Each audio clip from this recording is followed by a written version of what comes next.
મિત્રો આજે પણ નવા વિડીયો સાથે બધા મિત્રોનું સ્વાગત છે અને જય માતાજી બધા મિત્રોને ને આજે પણ કોઈ પણ મિત્રોને ઢેચણનો દુખાવો હોય કે શરીરમાં ગમે તે જાતનો દુખાવો હોય, આંખોમાંથી પાણી નીકળતું હોય કે આંખો ભારે ભારે હોય કે માથું ચડી રહેતું હોય કે તમારા વાળ ખરી જતા હોય કે વાળ સફેદ થઈ જતા હોય ને માથાની અંદર તમને ખોડો પડે હોય તો વાતમાં તમે દવાખાને જતા રહેતા હોય ને તમે તો અહીંથી મોંઘી ગોળીઓ લાવો ને જાતની તમે ગોળીઓ લાવો, ટ્યુબ લાવો ને તમે શરીર પર લગાવો ટ્યુબ તો તમને વધારે તમને પાછું ફેલાય એ રોગ.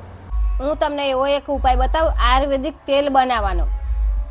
તો એ તેલ તમે લગાવશો ને બનાવીને તમે લગાવશો તમારા શરીર પર પણ બધા દુખાવો તમને ગાયબ થઈ જશે ને તમારા માથાની અંદર તમે નાખશો ને તો તમારું માથું એકદમ ઠંડક વાળી જશે, તમારા વાળ ખરતા હશે એ બંધ થઈ જશે, સફેદ વાળ હશે એ કાળા બની જશે અને માથામાં ખોડો હશે ને એ ધીરે ધીરે મટી જશે. તો તમે આ વસ્તુ જોઈ લીધું એટલે તમે એવું જાણતા હશો કે આ તેલ બનાવીને આપણે લગાવી દઈએ તો આપણને મટી જાય, પણ એ રીતના તમારો ઉપયોગ નથી કરવાનો. હું તેલ કઈ રીતના બનાવું એ હું તમને શીખાડું, પણ તમારે અમારો વિડીયો પૂરો જોવો પડશે તો જ તમને ખબર પડશે.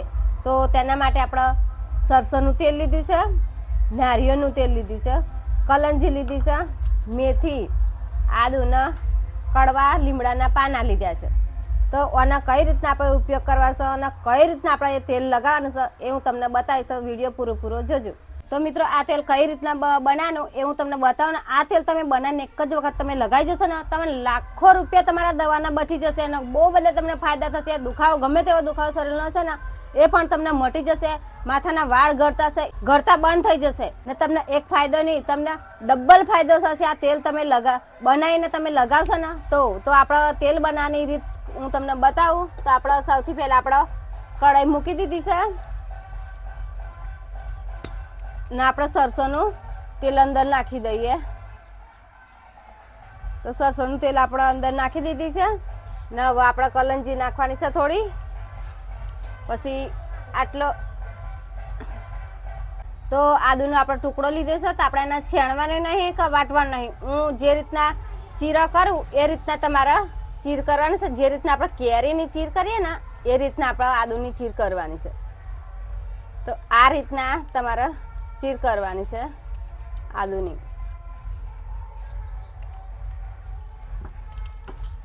પછી મેથી અંદર નાખી દઈએ આપણે. તો મેથી નાખી દીધી ને આ છે કડવો લીમડો. એટલા બધા લોકો કડવા લીમડાને તો ઓળખે છે ને. તો આ છે કડવો લીમડો ને કડવા લીમડાના હજારો પ્રકારના આપણને ફાયદા થાય છે. તો એ પણ આપણા કડવા લીમડાના પાનામાં નાખી દીધા છે અને આપણું તેલ પણ નારિયેળનું તેલ તમે નહીં નાખવાનું તો આ તેલ બનાવવાનો કોઈ અર્થ જ આપણો નહીં. એટલે નારિયેળનું તેલ તો આપણે પહેલાં જ નાખી દેવાનું છે. તો થોડુંક આપણે નારિયેળનું તેલ અંદર નાખી દીધી છે, તેલ પણ ઉકાળવા આવી ગયું છે. તો આપણે ધીમે છે કે આપણે ઉકાળવાનું છે ને એટલું ઉકાળવાનું કે બધું જેટલું વસ્તુ મેં નાખ્યું ને એ બધાનું એક જ તેલ બની જાય. આપણે તો હજી ઉકાળવાનું કે બધાના ગુણ એક જ થઈ જાય ને તો લગીર આપણે ઉકાળવાનું છે. તો મિત્રો આપણું તેલ તૈયાર થઈ ગયું છે, જાદુ તેલ આયુર્વેદિક તેલ તૈયાર થઈ ગયું છે અને આપણે અને 2 કલાક ઠંડુ કરી રાખવાનું છે પછી જ લગાડવાનું છે. નકર ગરમ તમે લગાડશો તો તમારે હાથની કે પગની ચોબડી ડાઘી જશે.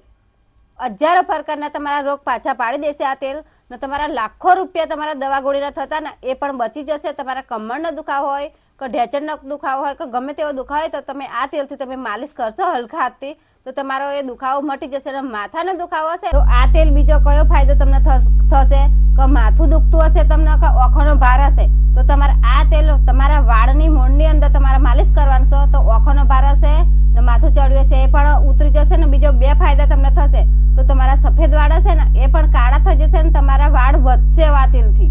તો આ તેલ તમને બીજો એક ફાયદો થશે કે તમારા પેટની અંદર ગેસ, એસિડિટી કે ભરાવો થયો છે કે બળતરા થતી કે છાતીની અંદર તમને બળતરા થતી હોય તો એ પણ તમને ફાયદો થશે. તો કઈ રીતના ફાયદો થશે તો તમારે રૂનું પૂમડું લેવાનું છે ને તેલની અંદર તમારે પલાળી દેવાનું છે ને પછી એ રૂનું પૂમડું તમારી નાભીની અંદર તમારે મૂકી દેવાનું છે. તો 3 થી 4 કલાક તમારે રૂનું પૂમડું અંદર રાખવાનું છે નાભીની અંદર ને પછી તમે એ રૂનું પૂમડું તમારે કાઢી નાખવાનું છે. તો તમને ગેસ, એસિડિટી, બળતરા થશે ગમે એવી પેટની સમસ્યા છે ને તો તમને દૂર થઈ જશે. તમારું પેટ એકદમ રૂ જેવું પોચું થઈ જશે ને તમારે પેટની અંદર જે કચરો બધો ભરાઈ રહ્યો છે ને સાફ નહીં થતો હોય ને એ બધો કચરો એ પણ તમને સાફ થઈ જશે. તો હવે પછી તમે આ મોંઘા ખર્ચા કરવાનું બંધ કરો, મેડિકલમાંથી મોંઘી દવા ટ્યુબ બધું લાવતા ને એ બધું છોડી દો અને ઘરનો જ ઇલાજ તમે કરી લો અને આ તેલ બનાવીને તમે ઉપયોગ કરશો તો તમને બહુ બધા ફાયદા થશે, બહુ બધા રોગ તમને મટી જશે. તો અમારો વિડીયો કઈથી તમે જોવો છો એ કોમેન્ટ બોક્સમાં લખી દો અને ફરી વિડીયો જોવા માટે અમારા વિડીયો સાથે તમે જોડાઈ જજો.